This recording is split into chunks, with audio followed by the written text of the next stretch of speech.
காயல்பட்டினத்தில் 95 centimetre பேய்மழை. வரலாறு காணாத மழையால் வெள்ளக்காடான தென் மாவட்டங்கள். மீட்பு பணியில் முப்படை வீரர்கள். ஹெலிகாப்டர் மூலம் உணவு விநியோகம். நெல்லை, தூத்துக்குடி மாவட்டங்களில் இன்று பொது விடுமுறை. அத்துமீறல் விவகாரத்தில் எதிர்க்கட்சிகள் கடும் அமளி. நாடாளுமன்றத்தில் இருந்து 78 எம்பிக்கள் இடைநீக்கம். நெல்லை, தூத்துக்குடி, கன்னியாகுமரி, தென்காசி ஆகிய 4 மாவட்டங்களில் இன்றும் கனமழை தொடரும். வானிலை ஆய்வு மையம் தகவல். 30 நாட்களில் மனுக்களுக்கு தீர்வு. மக்களுடன் முதல்வர் புதிய திட்டம். கோவையில் முதலமைச்சர் மு க ஸ்டாலின் தொடங்கி வைத்தார். ஒரே விமானத்தில் வந்த கவர்னர் முதலமைச்சர் மு க ஸ்டாலின். மாணவியை கர்ப்பமாக்கிய வாலிபருக்கு 20 ஆண்டு சிறை. ஈரோடு மகளிர் கோர்ட் தீர்ப்பு.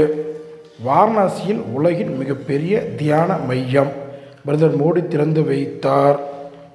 தென் மாவட்டங்களில்